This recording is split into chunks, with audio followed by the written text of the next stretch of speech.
안녕하세요. 뉴스와 사람들입니다. 김민석 선대위원장은 기자간담회에서 기자들의 질문에 이렇게 답변했습니다. 단일화를 경계하는 것이냐는 질문에는 이준석 후보와 김문수 후보의 단일화를 걱정하지 않습니다.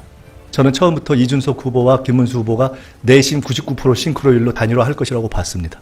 최종 시점에 제가 아까 말씀드렸던 대로 김문수 후보는 지금보다 조금 상승한 2위가 될 것이고 이준석 후보는 지금보다 조금 떨어진 3위가 될 것이고 만약 두 분이 합친다면 두 분의 산술 합산보다 분명하게 떨어진 지금 단순 합산을 해도 사실은 쉽지 않은 선거인데 단순 합산을 한 것보다 떨어질 것이라고 보기 때문에 최근 여론조사에서 간격이 좁혀지고 있다는 것에 대해서는 그것에 대해서 굳이 지금 보수 과표집이냐 뭐냐 하는 기술적인 분석을 할 필요는 저는 없다. 이미 예측되었던 바이고 그건 한국 선거의 속성상 대단히 예측되었던 경로를 가고 있는 것이다. 마지막 변수는 딱 하나. 내란 극복을 요구하는 국민들이 실제 그것을 위해서 투표장에 나가시느냐 아니냐만 남아있다.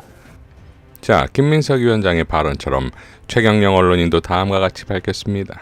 홀짝입니다. 단순한 산수. 정치공학적으로도 김문수는 절대 안 됩니다. 이재명이 됩니다. 이준석은 승패에 변수가 안 됩니다. 다만 투표만 다 하시면 그렇습니다. 투표만 다 하시면 됩니다. 유권자 수 4,410만 명, 18에서 19세 90만 명 2%, 20대 578만 명 13.1%, 30대 657만 14.9%, 40대 759만 17.2%, 50대 868만 명 19.6%, 60대 781만 명 17.7%, 70대 이상 679만 명 15.4%, 4050 저기서 60%가 넘는 지지를 받고 있고 2030에서 반반씩 나눠갖고 60대에서 반반, 70대에서 김문수가 아무리 높은 지지를 받아도 절대 될 수가 없는 선거입니다. 투표만 하세요. 이기주 MBC 기자도 다음과 같이 밝혔습니다. 추세는 변함없다. 오늘 나온 갤럽 여론조사에 대해 정신승리와 아무 말 대잔치 분석들이 많네요. 결과만 보면 지지율 수치는 오르고 내렸으나 내용을 들여다보면 추세는 변하지 않았습니다. 기권하지 말고 투표하면 됩니다. 첫째, 349대 234 보수 과표집. 이번 조사는 앞선 조사들에 비해 유독 보수층 응답자가 많고 진보층 응답자가 적습니다. 이걸 두고 갤럽이 조작했다고 비난하는 분들이 계신데 그럴 필요 없습니다. 진보층이 여론조사 전화를 제대로 안 받았거나 적극적으로 응답하지 않은 탓이 더 큽니다. 전화 안 받겠다는 사람들을 갤럽이라고 억지로 참여시킬 수는 없거든요. 반대로 보수층은 여론조사 전화에 적극적으로 응답하고 있습니다. 대선이 다가올수록 진보층의 무관심은 커진 반면 보수층의 고관여와 결집이 두드러진 결과지요. 진보층 유권자들도 여론조사 전화를 귀찮아하지 말고 받으면 됩니다. 둘째, 49대 25대 14. 그렇다면 이번 갤럽 조사에서 이재명 지지층이 지지를 철회하고 김문수와 이준석에게 갔느냐? 그것도 아닙니다. 진보층의 83%는 여전히 이재명을, 보수층의 65%는 김문수를 지지했습니다. 기존 추세대로입니다. 중도층에서도 이재명 49%, 김문수 25%, 이준석 14%입니다. 기존 여론조사와 별반 차이가 없습니다. 한마디로 이재명 지지층은 계속 이재명을 지지하고 김문수 지지층은 계속 김문수를 지지하고 있는 겁니다. 윤석열이 탈당해서 김문수 지지율이 올랐다거나 TV토론 발언 때문에 이재명 지지율이 빠졌다는 분석은 호사가들의 뇌피셜에 불과합니다. 오늘 갤럽 결과는 여론조사 참여도에 따른 차이일 뿐 표심은 변하지 않았습니다. 셋째, 모두 투표합시다. 단일화를 한 해 만에 차기 국힘 당권을 누가 잡네 등등 말이 많은 것도 보수층 결집에 영향을 주고 있습니다. 시간이 갈수록 보수층 결집은 더욱 두드러질 것입니다. 여론조사 결과에 일희일비하지 말고 지지층을 투표소에 가도록 하는 쪽이 승리합니다. 지지하는 데 그치지 말고 실제 투표하도록 이끌어야 합니다. 겸손한 자세로 한 표라도 실제 투표하도록 만드는 게 중요합니다.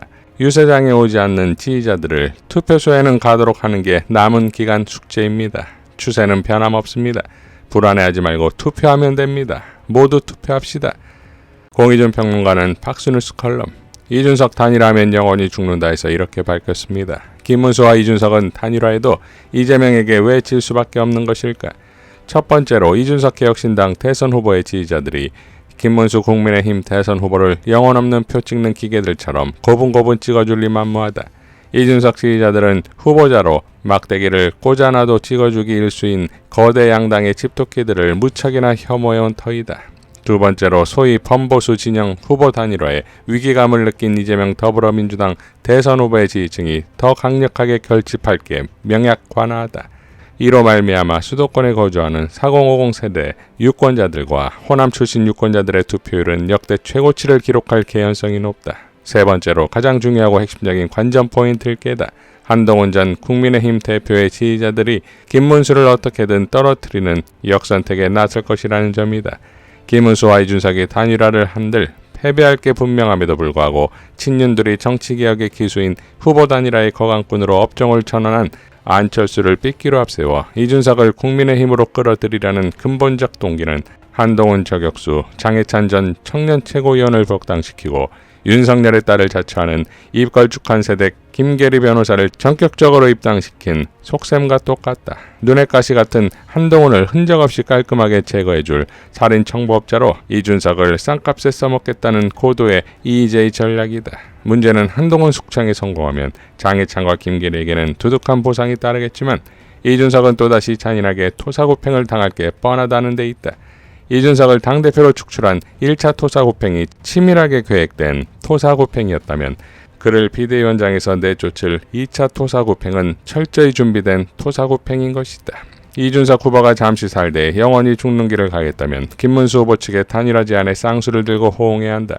반대로 당장은 배고플지언정 오랫동안 사랑받고 지지받는 대중 정치인으로 대성하겠다고 작심했다면 이준석은 기자회견에서 약속한 바대로 개혁신당의 대통령 선거 입후보자로서 21대 대선을 이악물고 완주해야 옳다. 자, 결국 이재명 후보가 더욱 강력하게 포효 중인 내란 세력들에 대한 완전 괴멸.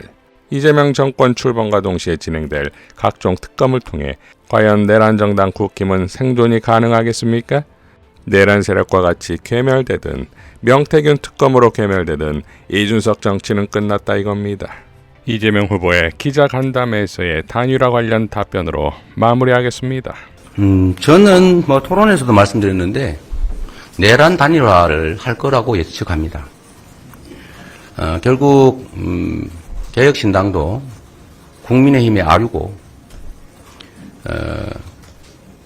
국민의힘은 여러분이 보시는 것처럼 내란 행위에 대해서 선을 긋지 않고 있습니다. 오히려 계엄 해제에 반대했고 탄핵에 반대했고 내란 수계의 복귀에 나름 최선을 다했지요. 그리고 지금 내란당이라고 불릴 수밖에 없는 국민의힘의 후보 매우 극우적 행태를 보여왔지 않습니까? 정광훈 목사하고 어울려서 눈물을 흘려가면서 극도의 극우적 행태를 보여왔고 제가 방송에서 물어봤던 것처럼 내란 수계와의 단절, 극우 세력과의 단절에 대해서 답을 하지 않고 있습니다. 그리고 아시는 것처럼 일본 일제 침략 당시 일제 강점기에 우리 한국인 대한제국민들이었죠. 당시로는 대한제국 국민들의 국적이 일본이다. 이런 해괴한 소리를 하고 있지 않습니까? 결국 뉴라이트죠. 본성이. 그래서 우리는 원래 그때는 일본 국민이었기 때문에 해방이 아니라 건국이다. 이렇게 주장하는 거예요. 근데 이준석 후보도 결국 국민의힘의 대표를 했고 밀려 나왔을 뿐이지 본인이 스스로 나왔다고 보기 어렵습니다. 제가 보긴. 결국은 다시 합쳐서 보수 정당의 주도권을 갖고 싶어 하는 것 같고 이번 기회에 저는 다시 그 본색대로 단일화할 것으로 봅니다. 더군다나 큰 미끼도 있는 것 같아요. 당권을 준다든지 또는 이길 경우에 총리 이런 얘기들도 있었다는 설도 있어요. 저도 가능성이 있다고 생각합니다. 그런 걸로 보면 이해관계가 맞아 떨어지고 또 여러 가지 측면들을 보면 색깔이 거의 비슷해요. 아까 말씀드린 것처럼 경제 문제를 매우 이념적으로 갈라치기 한다든지 어떤 정책들을 아무 데나 대고 진중으로 몬다든지 그런 측면들은 이 극우 극단적 세력과의 생각이 관철되고 있는 거죠.